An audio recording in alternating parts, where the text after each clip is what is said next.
Good evening all and welcome. Tonight's video has been graciously sponsored by Skillshare. This amazing platform offers a variety of online classes on literally anything you can think of taught by experts. One thing that I'm really passionate about is Poi, which I didn't think I'd find a teacher for on there, but I did. It's amazing. I'm sure you guys will find classes for anything that you want to do. And as many of us are still stuck indoors, whether it be by law or by self-choice, why not take the time to learn something amazing? That's what I'm trying to do. For a limited time only, if you use the link in my description, you get a free trial of Skillshare Premium membership. I highly recommend it. Be sure to click it. But for now, guys, it's time to get comfortable and let the darkness take control. This happened to my roommate and I 2 years ago, when we drove into the national forest just outside of the town we live in. We go to this small college in New England about 3 hours from any major city. For context, this forest has quite a few urban legends surrounding it, and the local community, although they do go there often, have a lot of superstition about how to be safe while there. I had just broken up with my partner, and my roommate could sense I was feeling down. Finals were just around the corner, so she decided to help me get my mind off things and suggested we go to a nice spot she found last week and just chill and de-stress. We took a couple of beers with us and drove up to this secluded spot in the forest. From the moment we left the main asphalt road in the forest, I saw a couple of things that unsettled me. You could see the abandoned houses of a ghost town from the higher ground the road was on, and we saw this old doll hanging from a rope on a tree. Creepy stuff.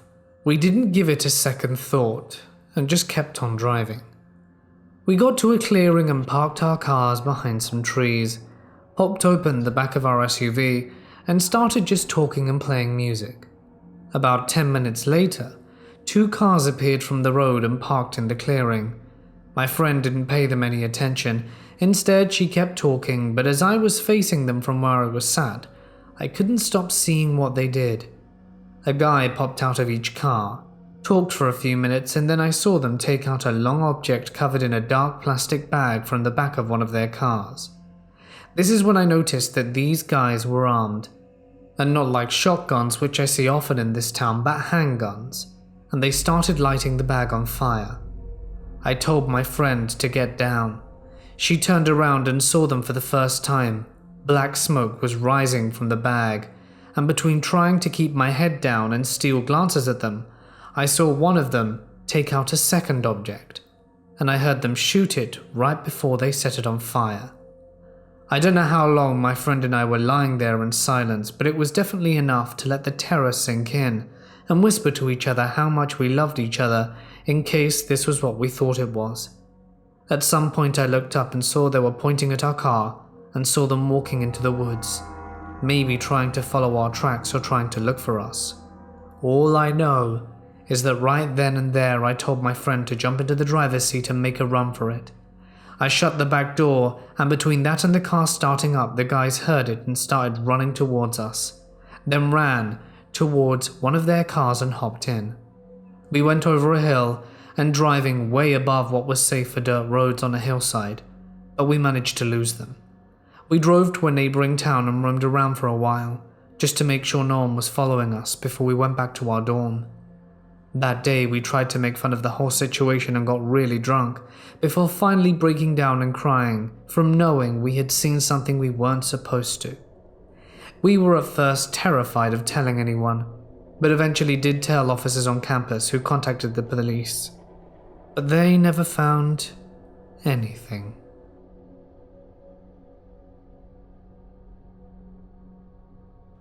This is a story that my aunt told me. My family is from the Caribbean. This happened to her as a child, nearly 50 years ago.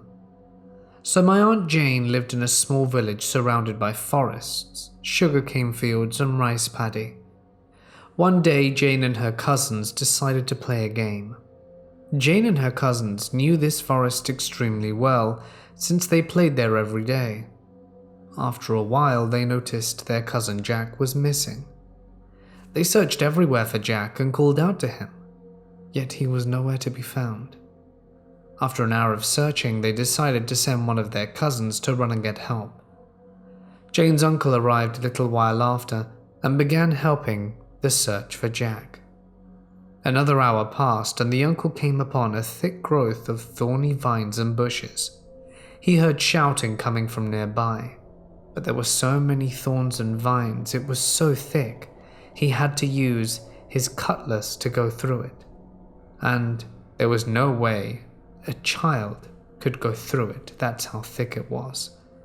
When he finally cleared a path, he entered a small, clear patch, and Jack was sitting in the very center.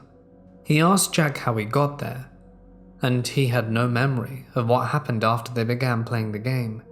He had no scratches on him, and his clothes were clean with no dirt on them. There is no way he could have gotten in there. My aunt says my family thought it might have been a Derwent, which in folklore in these parts are fairy-like creatures that have feet that face backwards and try to lure people into the forest. When I was about 7 or 8, we used to live in Webster, Wisconsin, and we lived in a house a little bit wider and longer than a trailer house. No upstairs, just the base floor and basement. It was a beautiful house with a big area that was just woods. One day my cousin was supposed to be watching my 2 sisters and I, and he said we could all go play outside as long as we stayed within his sight. But within 5 minutes, he ran into the woods and told us to keep up. Of course, we listened to him and ran after him, but soon he disappeared and we couldn't see him nor the house, nor the tree line where the wood stopped. We were well and truly lost and started freaking out and crying. And then about a half hour later, a really tall Native American chief came up behind us and asked us what was wrong and why we were crying and if we were okay and lost. I told him how we were chasing my cousin and we lost him, and we didn't know how to make it back home. He smiled and said, "Don't worry, sweetheart. Just come to my village, rest for a little bit, eat some lunch, play with the children, and when you're ready you can explain to me where you live." I said okay, and we go back to his village. It's a smaller one in the middle of the woods in a clearing, but it had at least 60 people. We ate stew, and they had me draw in the dirt, the road, and our house. He smiled and said, "I know exactly where you live. If you want to play for a little bit, that's okay, but I want to get you home before dark. There are a lot of dangers in these woods like bears, coyotes, bobcats, and that's not good for children to be out in." So he took us home, and he didn't leave the edge of the woods. My mom came out crying, asking where we were, saying she was about to call the cops. We had been missing for 4 to 5 hours. She asked us why we left the house without Scotty, my cousin, and I said he ran with us into the woods and we followed him, but then he disappeared. He then came outside and said he had never left the house. He thought we were in our rooms. So I told my mom what happened and she said we'll figure it out tomorrow. The next day we went and followed our footprints and found the village. Or what used to be the village. There was almost nothing there. What had been a gorgeous place was now ash. It had all been burned down to the grass, which was shorter the day before than it stood today. It was taller than me, and it looked like it was burned down and left vacant for hundreds of years. We called out to them with no response. We found the chief's headdress and a doll made of deer hide and some other kind of cloth as we were about to head back. And then I found a huge eagle feather the size of my arm. And that was the most amazing and spooky encounter I've ever had.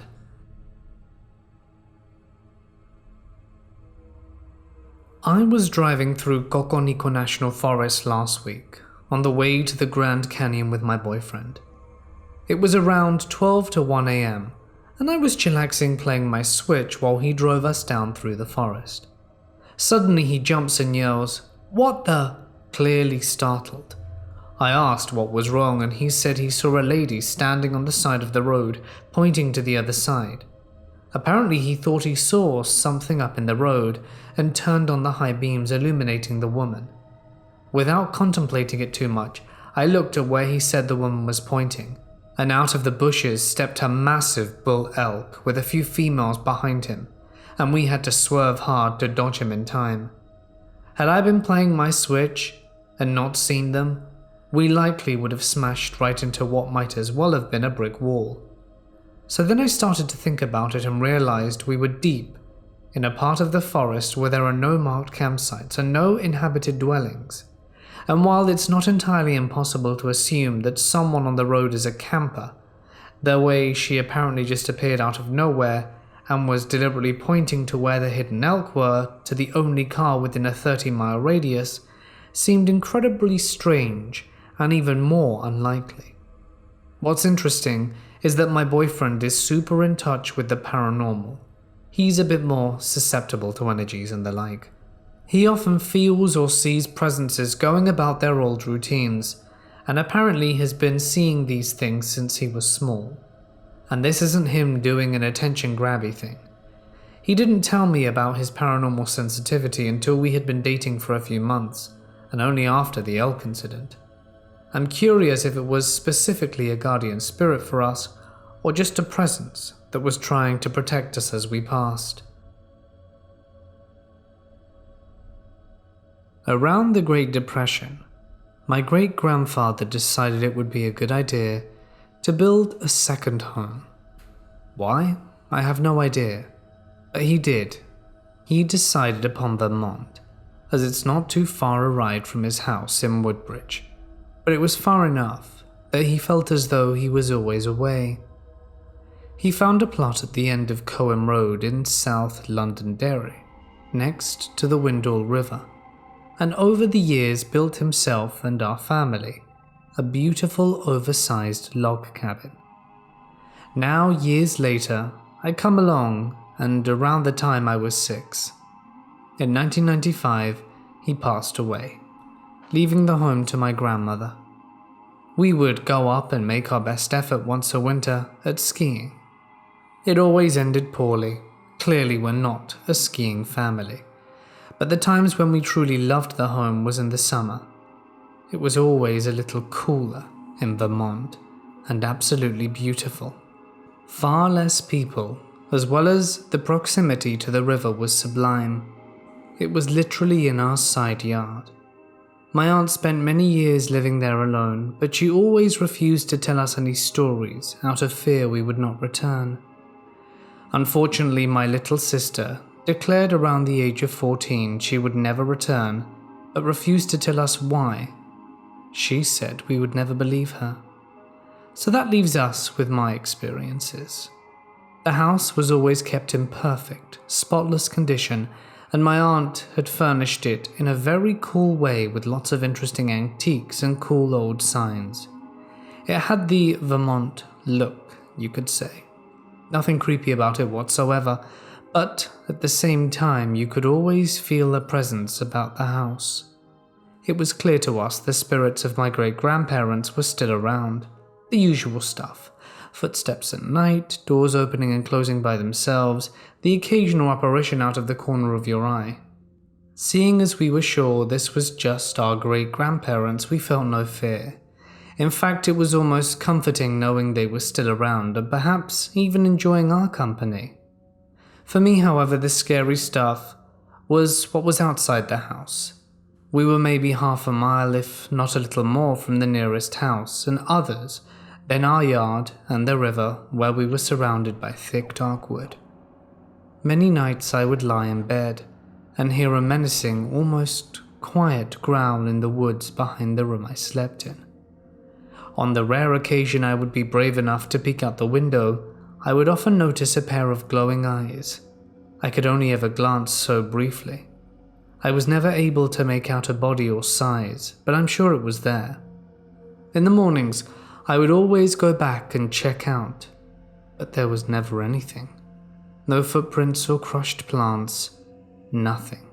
As I grew older and was allowed more freedom to explore, I would spend my days riding my bike along the dirt road, sometimes going beyond our dead end down the old access trail to the Windhall Brook campground to see if there were any other kids my age to hang out with and perhaps explore the woods even more.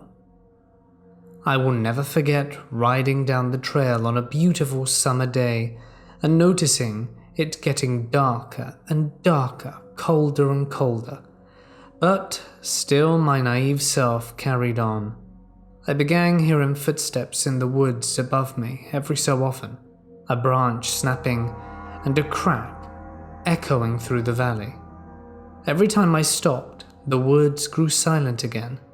I picked up my pace, continuing towards the campground, thinking my mind is playing tricks on me, and that cryptids and the like do not exist, and that I need to stop worrying.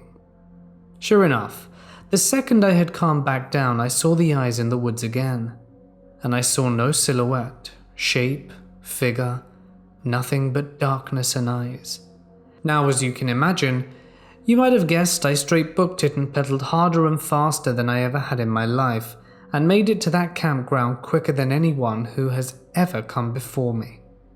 And I sat in the campground for hours, scared of what might happen to me on my bike ride home. But nothing did. The path was bright, the air was warm, and the birds were chirping. Needless to say, it took a few years for me to do the ride again, and I was no fool and made sure I wasn't alone when I did it. Now the river. The river was always interesting. It clearly had a soul. It was more than just water meandering through rocks, it had character. Over the years it had swarmed perfectly smooth channels in the rocks, creating beautiful, natural and immaculate water slides.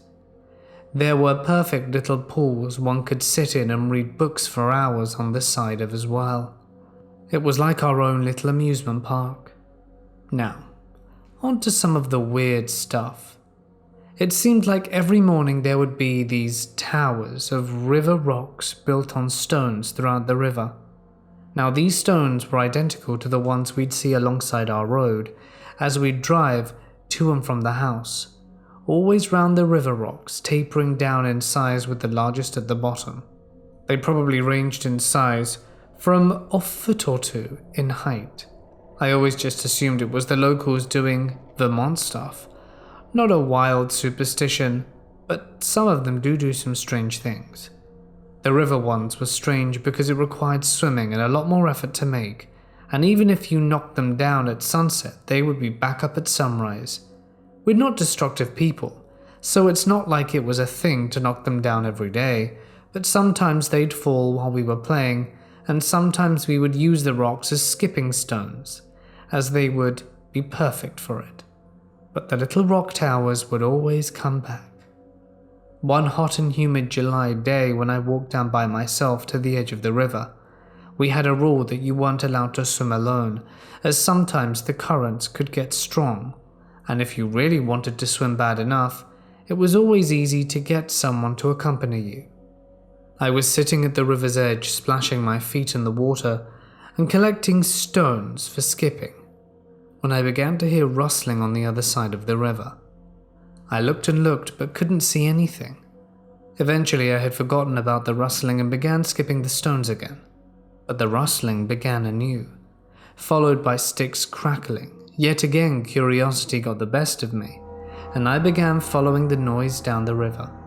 I came across the foundation of the old logging bridge. Nothing new or special, just 3 large stone piers, one on either side of the river, and one in the center.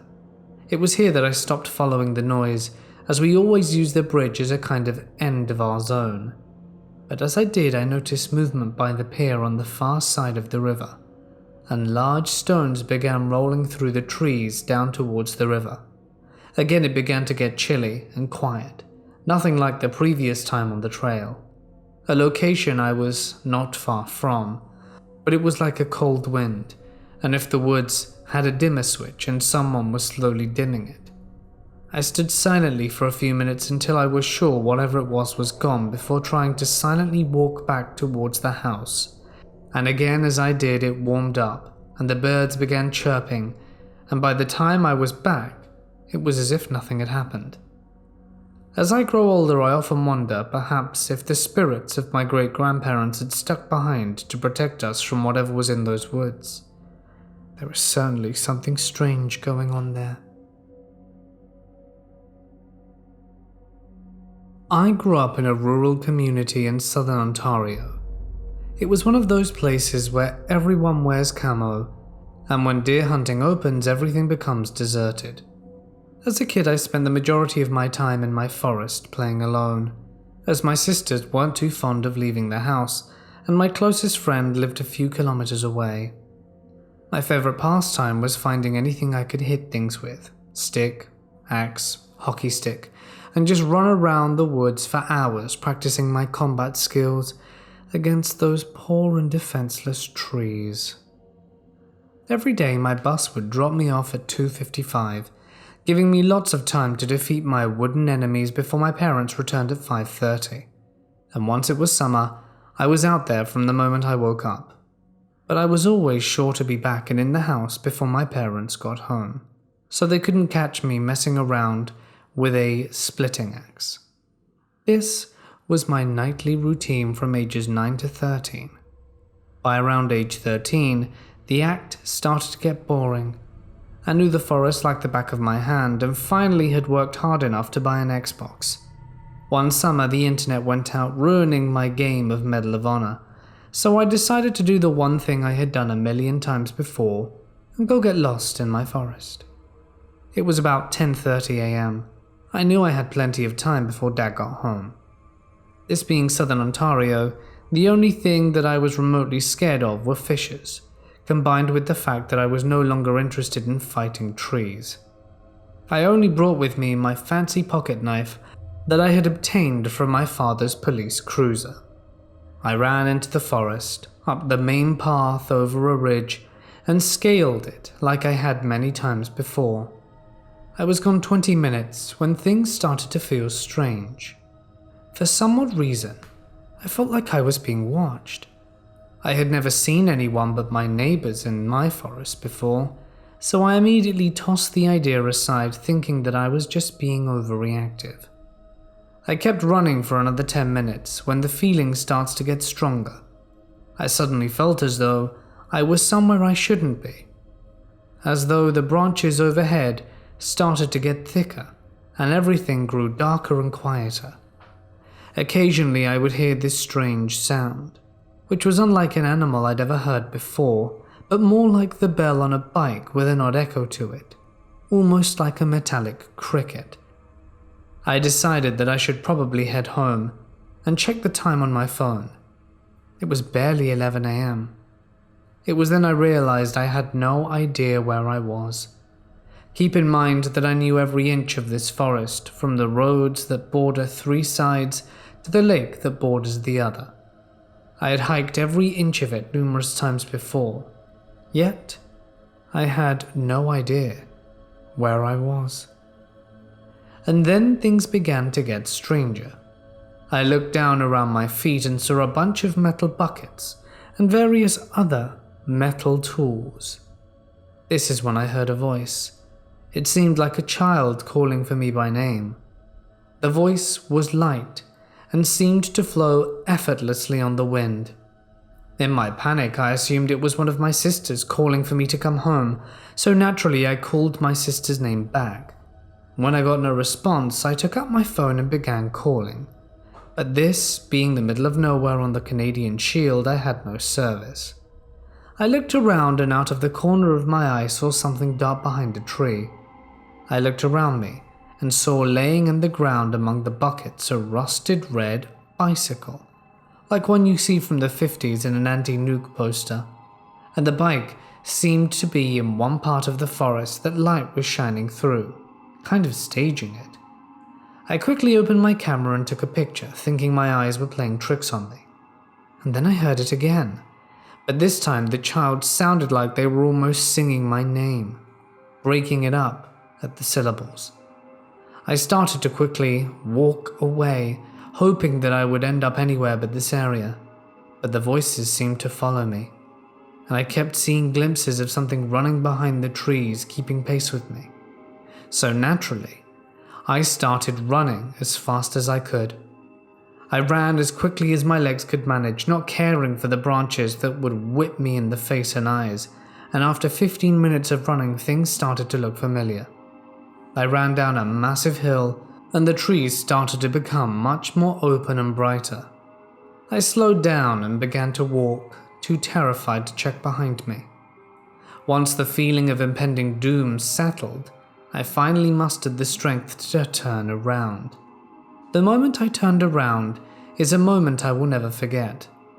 I turned behind me and through the trees and saw my house, as if I had been running away from it the entire time. Thinking that I must have just gotten turned around and was absolutely hating the idea of running back into the forest, I walked towards the house. As I was probably 100 meters from it, I heard a spine-chilling shriek emanating from the forest behind me, similar to the sound of a mountain lion screaming or raccoons fighting, but it was far louder and seemed to be coming from not just one place but many at once. I sprinted the final steps to my house and did not turn back. As soon as I entered the house, I came face to face with my father, who was sitting at the kitchen table. I looked at the clock on the wall and saw it was 4:45 p.m. I have no idea what happened in the 5 hours between the time the photo was taken and the time I got home. All that I remember is it took me roughly 30 minutes to get in and 20 to get out. I went right into my room and stared at the photo on my phone, assuring myself it had happened, and that I had seen what I'd seen. This was almost 5 years ago. I still find myself looking at the photo to show myself it happened, and I didn't just go mad. After that day, I decided that I would not venture out into the forest alone, and started a new character on Skyrim to assure I wouldn't want to go outside even if the internet was down. My parents moved out of that house this past summer and into the city. I still love going outside and even found myself working in isolation camps in the middle of the Rockies this past summer. Yet I cannot go alone outside or past the calling range of a friend. I have no idea what occurred that summer. Nothing paranormal has ever happened to me before or since that date.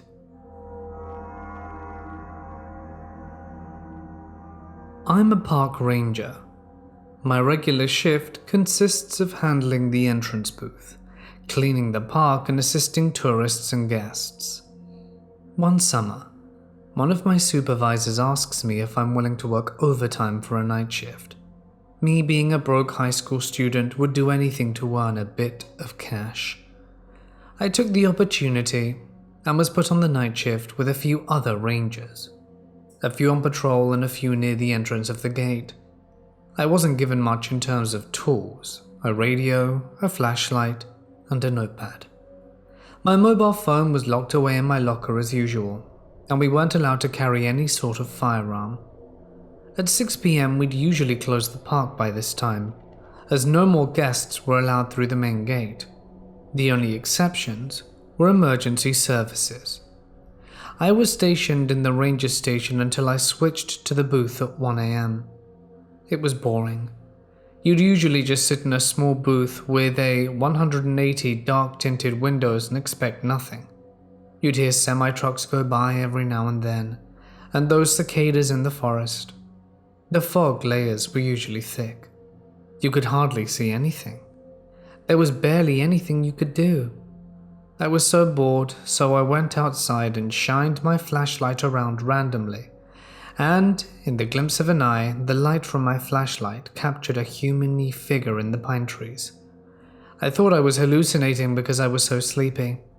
I took a brief pause to process what I had just encountered, and looked again, and the figure vanished completely. So I contacted one of the nearby rangers to investigate it, over the dead radio silence. A few minutes passed and the ranger finally arrived to investigate. He walked over and found nothing, no footprints, nothing. I sent out a be on the lookout call to rangers in the park, just in case the person may have run off. They searched the area, but found nothing and told me I was just seeing things. I knew I wasn't because the figure was so real. I soon accepted that perhaps I was seeing things, and the rest of the night was eerie. The forest was completely silent, which was scary to say the least. It scared me to a point I wouldn't use the toilet for the entire night. Sunrise, and the day shift comes in. Me and the night shift crew head back into the ranger station and end our shift and clock in for the day. I ask one of the rangers which believes in the paranormal, and she mentions that 18 hikers/mountain climbers lost their lives during a 6.0 magnitude earthquake in the park. She told me it was probably one of the deceased trying to make contact with me. It sent shivers down my spine, and still does when I think about it from time to time. From that night on, I would still take night shifts, but never encountered anything like that again. I live in New York. Recently, I went upstate to the Catskill Mountains with my girlfriend, her younger brother, and their mother. They own land up there, and my girlfriend's father built a cabin. I went there on July 9th and got back to the city on July 12th. We spent 3 nights in the mountain. During the time I was there, nothing unusual happened at all, until the last night. We swam in a lake nearby. Funnily enough, it was called Crystal Lake.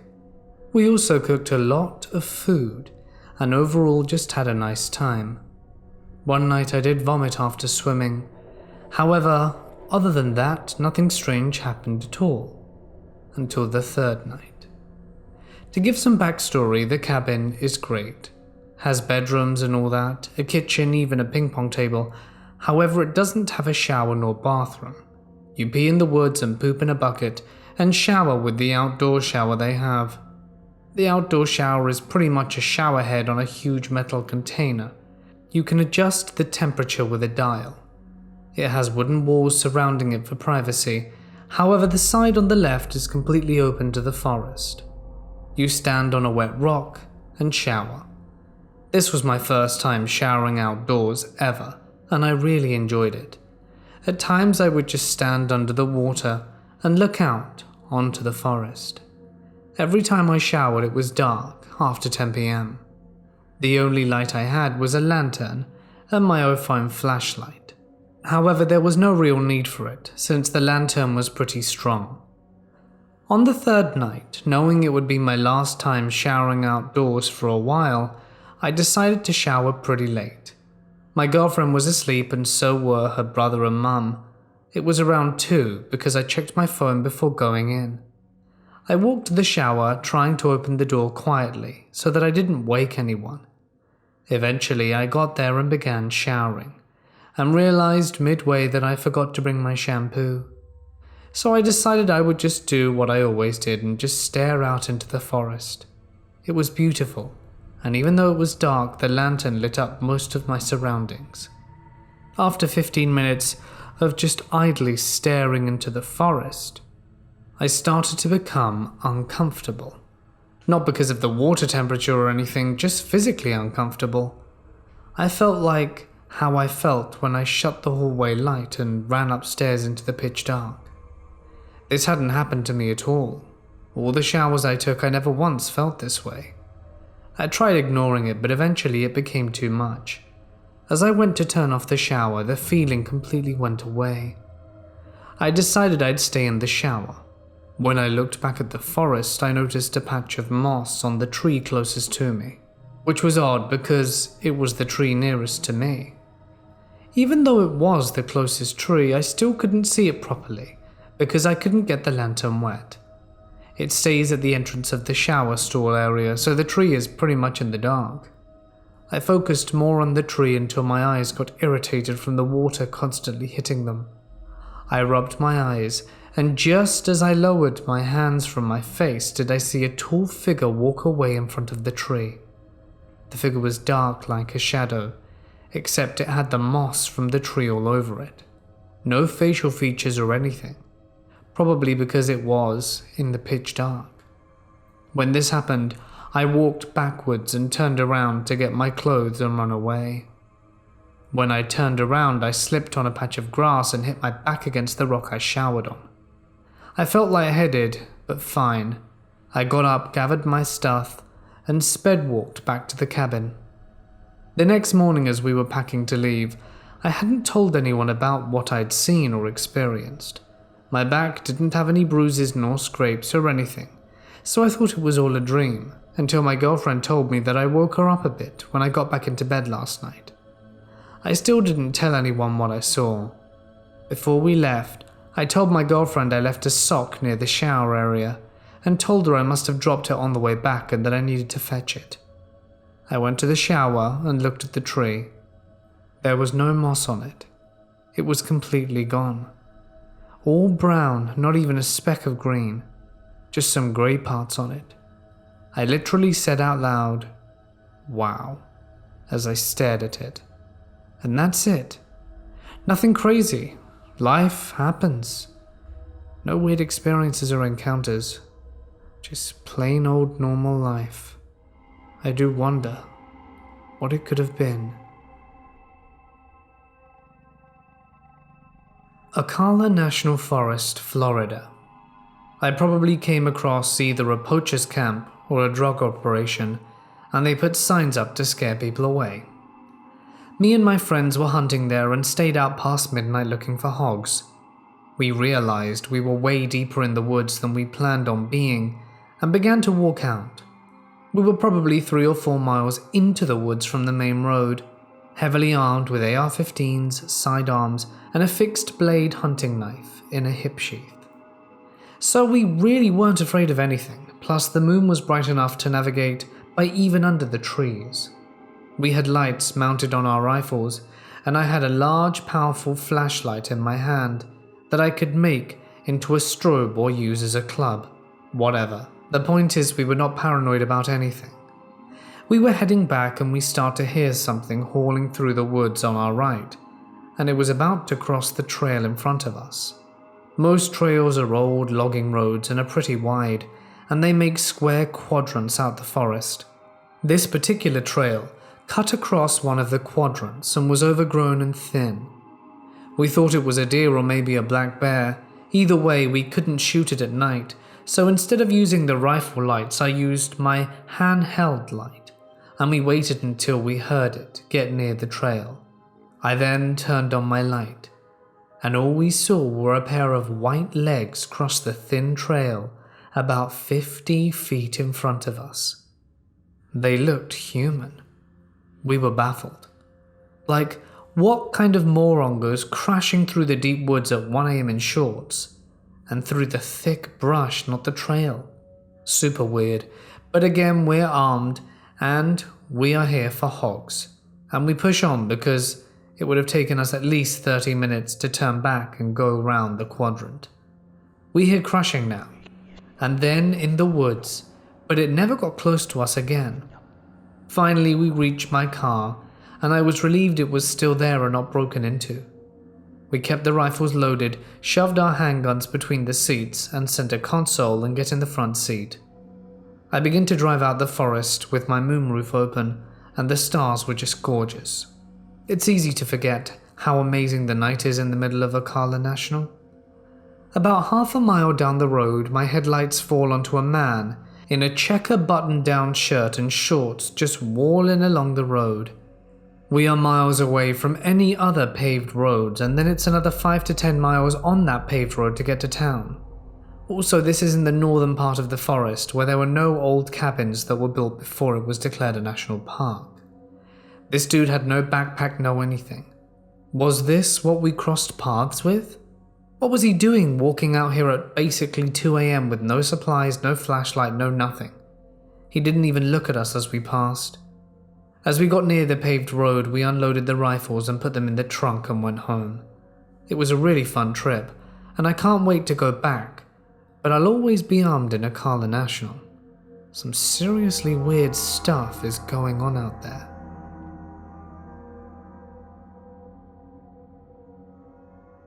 My grandpa was always a big hunter. It's not uncommon here in the Midwest. He would always find new areas to hunt and get permission to hunt on private properties. So one day, him and his buddy got permission to go on this private land that I believe was around 100 acres total. I don't recall the specifics of exactly where the forest was, but if this opens a can of worms, I'll ask for specifics. I know for a fact it was in Michigan/Indiana, the border area. In other words, Michiana. Anyway, they set out around noon to get to the forest and arrived at around 1 p.m. and started hiking back in the woods. They each had their own tree stands/blinds set up prior, so they made their way to them. I remember my grandpa telling me he hiked a few miles back, so they had been deep in the forest.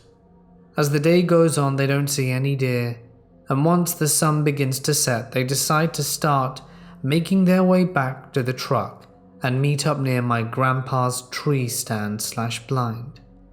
So this is where something weird happens. They're making their way back, and the sun has completely set. Luckily, they brought flashlights for the walk back, because they had to walk a few miles in the pitch dark. They finally have about a mile left of hiking when they see something crouched in front of them, with their backs turned to them. My grandpa and his friends stopped dead in their tracks, staring at this random dude in the woods at night. My grandpa described him as a bald white guy, wearing a black and white striped shirt. My grandpa and his friend speak up at that moment, and they want to ask him what he's doing out there.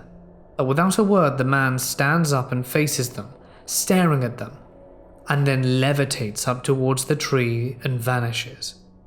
After that, they sprinted to the truck and never went back to the land again. It's not the craziest story, and I know it sounds weird as hell, but I know for a fact my grandpa experienced this. He's not a liar, and it's not his kind of interest to just tell scary campfire stories that are made up to us grandkids. Whenever he would tell me the story, you could see it in his face. It was something that had disturbed him to his core. It's not something he fabricated at all. I'm here to ask if anyone has ever seen or encountered anything like it. I'd love to talk about it with anyone who knows.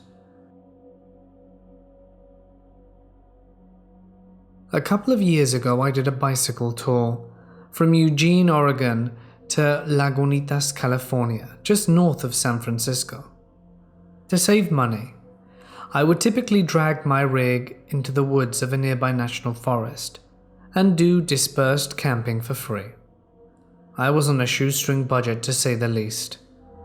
If you know the basic geography of that part of Oregon, you know I had to bike from Eugene through the coastal range and meet the Pacific coast, which I would then follow down to my final destination.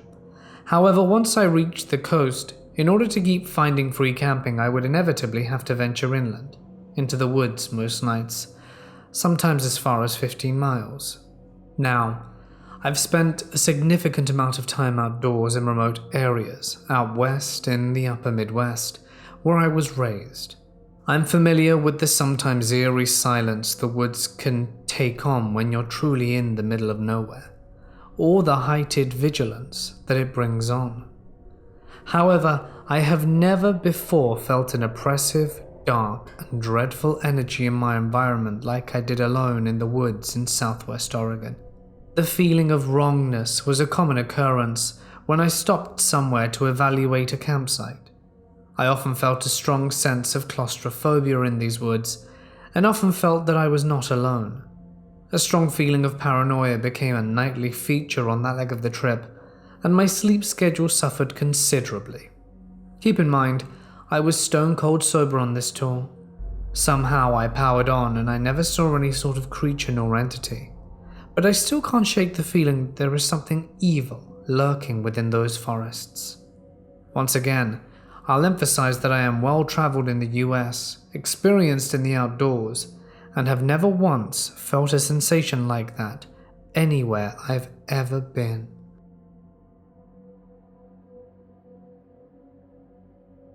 Hey guys, it's Mort here, and thank you so much for listening.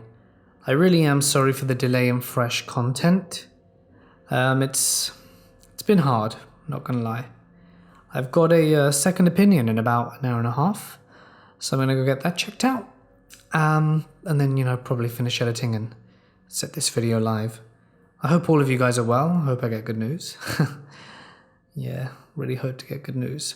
My voice has also been behaving a bit funny lately. I've been told that I should start doing voice exercises, which I really think I should have started a long time ago, really. My throat is now hurting more often every time I finish narrating a video, which I'm sure is not good. I really need to keep my voice as it's my job. I want to give a huge thanks as always to my patrons, you guys are amazing, and my members. If you wish to sign up to either, you get plenty of perks for doing so. The information can be found clicking the corresponding links, description or next to the subscription box. Alright then guys, I'm going to sign off. Stay awesome, and I'll see you in the next one.